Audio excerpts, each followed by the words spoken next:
Welcome everyone to a matchup here between Forpoland as the Lizardmen against No Name as the Dwarfs. They will be battling it out on Sword of Torgaud, and today we shall be investigating improvements for in-game strategy and army composition. Thank you very much for Poland for sending this in today. I did have a look at this, and I think there's some army composition changes here you can make mainly for the Dwarfs, as well as some nice in-game strategies you can have from both sides. Some good plays, and some plays that could be improved. So we have 3 units of Dwarf Warriors here in the front, 1 unit here in the back, a unit of Longbeards in the pockets, and 5 units of Miners with blasting charges. 85 armor as well as the 40 melee defense for the Dwarf Warriors, as well as with 100 armor and 48 melee defense for the Longbeards, making these guys very tanky and good at defending the back line. The blasting charges are also exceptional here, with their very good deployment here behind the Dwarf Warriors, allowing them to get their blasting charges over the top without being impeded. We also have the ROR miners here, the Urkram miners, which do have 3 units of blasting charges, as well as the Frenzy and Immune to Psychology. In the back line, we do have the double Thunderers here for that very nice armor piercing. The only issue with the Thunderers here is they do struggle with line of sight. If we do have other dwarfs in the front, it can stop them here from shooting. We do have the double cannon here in the back, which are exceptional here at dealing with large dinosaurs. And the only issue here, of course, if they do get helped on the back, there's no way of defending themselves. In the pocket, we do have the double hero with Felix and the Runesmith, and the Lord Choice today, Grombrindle, the White Dwarf.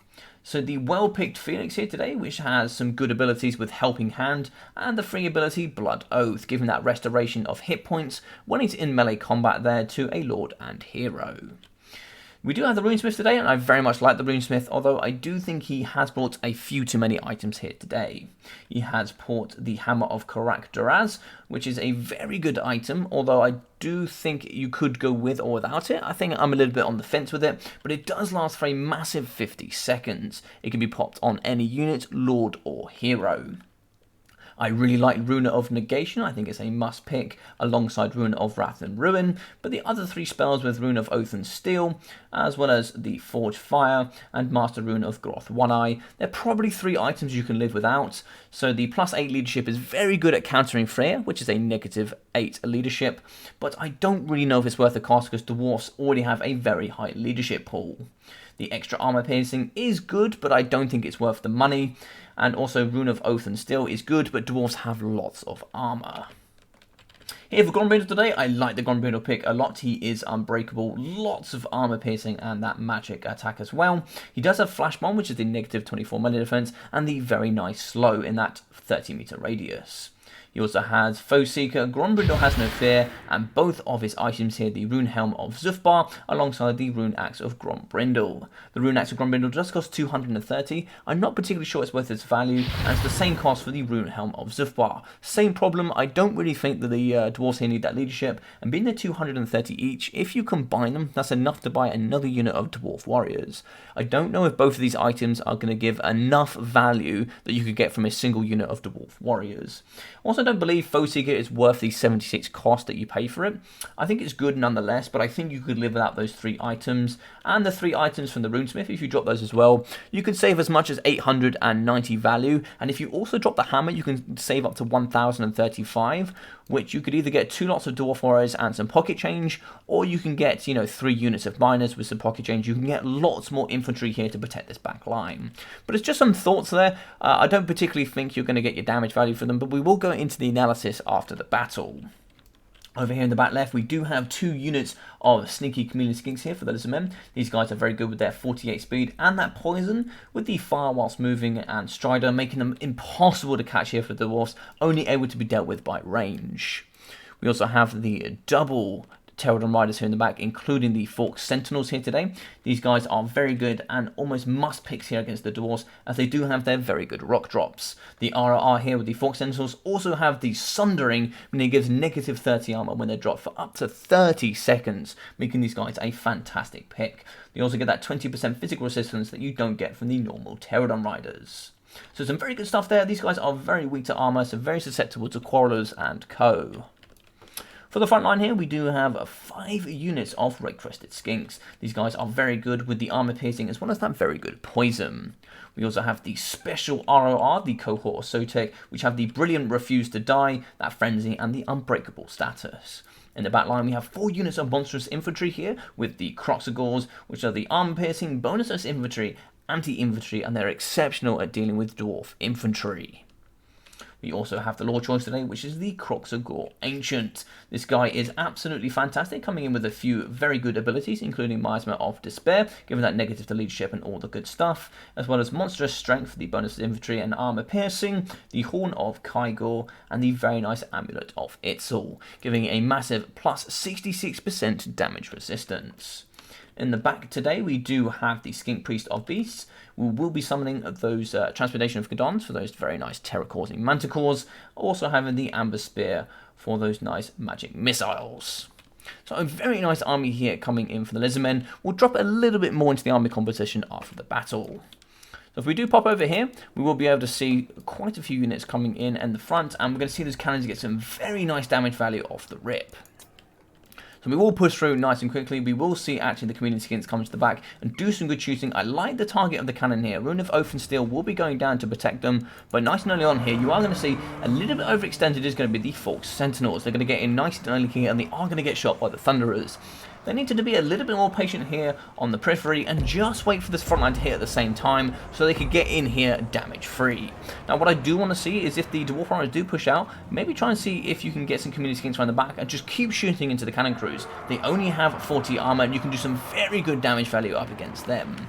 In the front line here, what we can see, there's going to be a little bit of a mistake here. As we will skip on just a little bit, you will see, unfortunately here, you will have the Red-Crested Skinks coming through the front line first. I wouldn't have mind seeing the Croxagores come through first, just to take the brunt of the blasting charges. Only 30 armor here for the Red-Crested Skinks, meaning they're going to get really damaged here up against the blasting charges. If you do send in the Croxagores, they have 100 armor, and blasting charges really aren't good up against armor. As you can see, as we do go on here, they will be hitting the front line, and look at the damage here coming through for the Red-Crested Skinks. Now, another little mistake here is you do see the Hammer of Karak going down on top of 1 unit of Red-Crested Skinks. Now, I'm not a particular fan of this. It's a pretty weak unit with a very good item, and it does only recharge here through melee combat. I think it could have been saved a little bit here, maybe used on top of the Lord, or maybe used on any of the Croxagores that do happen to punch through the front line. And a little bit behind here, we do see the Sentinels as well as the other Terror Riders. Just a little bit behind, you want to be seeing them about here now, getting ready to get their rock drops onto the Thunderers and shutting them down as quickly as possible, as the Thunderers are going to be very good counters here up against the Croxagores. As you can see, just standing here a little bit overextended, you do want to be whipping around the Chameleons into the flank.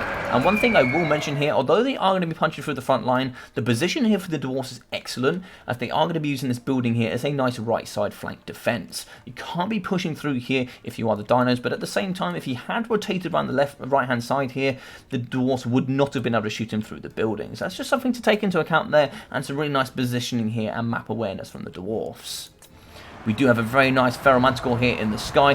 Blasting charges doing some truckloads of damage here up against the Red-Crested Skinks here in the back. Manticore needs to get involved as quickly as possible, as it is a summon. But as we can see here, the Fork Sentinels are now coming over the top to cause that harass.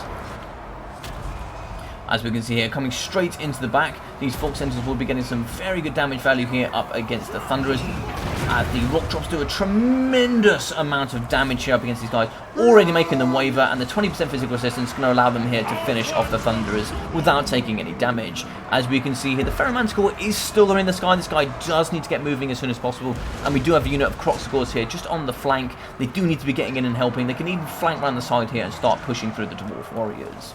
We still have some Thunderers here in the pocket that are able to do some good damage value. Some rock drops will be coming through here. Let's have a little look. Might take a moment here, just a little bit slow on the rock drop. You need to be getting those through as quickly as possible. But as you can see, we do have the Feral Manticore doing some good damage value here up against the Runesmith. We do have... Oh yes, there we go. There's the rock drop coming up against the Thunderers. Some very good work there. The second Manticore coming through, so some good work there. Looks like we are going to be losing the first Manticore up against the 3. You need to wait and see if you can isolate one of these 3 heroes. They are going to try and stick together, but if you can isolate one of them, that's where you bring the Manticore in to try and snipe either Felix or here the Runesmith out. As you can see, If we get a nice good pause here over the battle line, we can see the back line has already been pressed here by the Kroxigors. We don't have any Thunderers left, and both of the cannons have been pushed onto, with the Community King shooting in the back and the very fast Pterodon Riders able to push everything else off. Very close here to the white line means the Dwarfs have almost nowhere to go here to retreat. We still have the Kroxigors here on the flank. We do need to start getting these backs in, and some very good work here from Forpoland, getting the Kroxigor back in when they did break. So some good work in the back. Blasting charges are pretty much going to do nothing here up against the Kroxigors. And the one thing I did notice on this army is the front line was very close here to the back line. Meaning, as you can see here, with these blasting charges, they barely got any blasting charges here off in the front in the beginning. Also, once they did punch through the front line, there was no defense and no time here to maneuver forces to protect that back line. As you can see, Thunderers will be going off the battlefield, and that's the main AP source here coming from the Dowie. We do have the triple threat here in the middle, which will be fighting here up against the Ferromanticore. Ferromanticore will be getting some good damage value, and it's a very, very good distraction. We do have the Kroxigor Ancient, as well as the Cohort of Sotek, and all of the Kroxigor here in the pocket. A very nice ability going down the middle. Flashbang giving that negative 24 melee defense as well as the negative speed. The Horn of Kygo going down with the monstrous strength, the bonus versus infantry, and the armor piercing here in the pocket. We do have some very weak units and miners and blasting charges around the pocket, and some dwarf warriors. But we have used both of the Manticore summons here in this pocket, so nothing left to push off or terrify. So it's just going to have to come down to the infantry fight. So some very good work in the back. The poison coming from the Community Skinks really helping to debuff the miners, and miners will generally lose to red-crested skinks as they do have that very nice armor piercing and the better melee stats. Here in the pocket, we are going to be seeing the fear starting to take effect up against the infantry, shattering all kinds of units left, right and centre here, and the big charge coming in from the Kroxigor Ancient. He needs to stay in and fight as long as possible, get as much damage value up against these runesmiths as possible, and maybe start popping his ability, It's All There, given the 66% damage resistance. We do have the Fork Sentinels still flying around, causing that very nice fear. They don't actually have to be in combat or on the floor to cause that fear, so they can just sit here and chase off units such as miners, and just push all these units off very close to the edge of the map there. As you can see here, just in the middle, we are going to see some weak units, including the Runesmith here. And Phoenix is starting to get a bit weak, but I do like the Ronin of Oath and still going down for the nice 30 armor. But he has been isolated here up against the Kroxigor Ancient, and that is the only weakness here of the triple build here. With obviously Phoenix going to be able to heal, but if you do manage to isolate one of them, you can do some good damage, and then this trio becomes a lot weaker very quickly. We will skip on here as it's just going to be these three. We do actually lose the Runesmith, and in the middle here we are very quickly going to be losing Phoenix afterwards. Miasma of Despair is going to be going down for that negative there to Vigor, negative to Leadership. He will be breaking as he is not unbreakable, and the only unbreakable Lord will be Grombrindle. So a very good battle here coming from both sides, and we will do a little bit more army composition talk here going on throughout the end period whilst going through some of the analysis. So Grombrindle getting 1,250. He still has some health to give, so probably could have got a little bit more damage value for himself, as the player did leave a little bit early there. But still, I probably would have liked to expect a little bit more, considering he also took his axe as well as the helm, giving that extra leadership around him, just down to give himself a little bit more support. He also had Grombrindle had no fear. He popped it a little bit early there in the beginning. It does get that plus 24 melee defense, but towards the end, where units are starting to get a little bit more towards that wavering stage, that's when you really could have used that ability there to keep all of those units fighting with the extra melee defense. The hammer was very good here for the Runesmith, but unfortunately was used a little bit incorrectly there on a relatively weak unit, which would have been very comfortably dealt with by miners with blasting charges. But as we can see here, we do have 1,100 for Felix, 400 damage value for the Runesmith. So Felix did very well, also with that healing there for Grombrindle and the Runesmith, just keeping the fighting just that little bit longer. But 45 kills there for 580. 800 damage value for these blastings, as well as 15 for 300 and 300 there, and the ROR Okra miners for 600. So these guys did some good damage value. These miners here must have got all of their blasting charges off from these two. The other two must have struggled a little bit, and some good blasting charges clearly from these Okra miners. These guys do have some good AP, but they have some relatively weak melee stats, and they're really going to struggle here up against the Kroxigors. The Dwarf Warriors here, they did get 18 damage value, 370, 250, and 260 damage value. They do have a nice 40 melee defense, but they have no armor piercing here to punch back up against the Kroxigors. The same here for the Longbeards, who got 480. There's nothing to stop the Kroxigors here, apart from the Thunderers, but as you can see, that front line really punched through nice and quickly, so there is nothing to stop.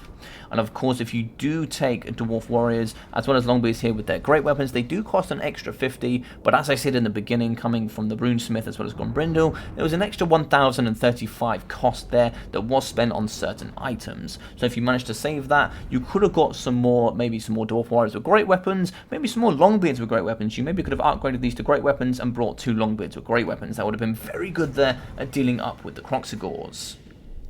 The Blasting Chargers are still very good choices here at dealing with the Red-Crested Skinks, but yeah, you need a little bit more AP to help out the Thunderers.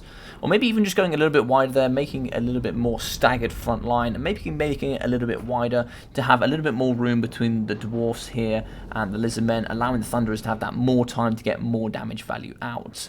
They got 390 and 400 damage value, coming in at just about over half with the 650 and the 650 here on the double cannons. These 4 being the only armor-piercing damage here apart from Grombrindle, and unfortunately they really didn't last very long, so maybe just a little bit thicker front line there, or maybe some more AP to do some better damage here up against the front line. But well played to Forpoland. He did have 44 kills, 1,400 damage value for the Ancient Kroxigor.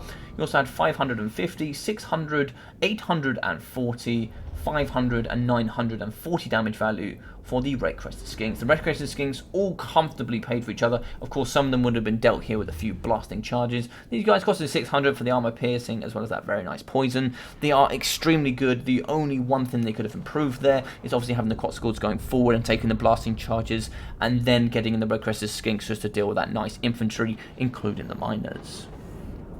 Some good work in the back here from the Chameleon Skinks. What I'd like to see them a little bit more active, and maybe using their poison to help here deal with shooting up against the back line of lightly armoured cannon crews here.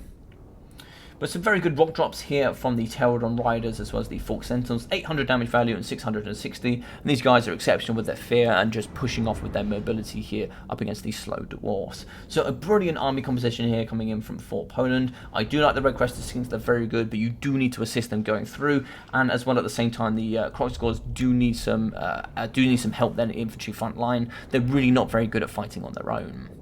But if we go here a little bit more to the army composition, some units you probably could have brought were maybe the ROR Ulthwar Raiders. They do come with Marked by Ulthwar, which is an ability that gives them negative 30 armor, negative 22% range resistance, as well as also removing shield parry. So any shields you do have do get removed for that duration of time. Ulthwar Raiders do have some very nice armor-piercing throwing axes as well, which do have a good arc of fire, meaning unlike the Thunderers, they're very unlikely to get hindered there from any infantry in the front line.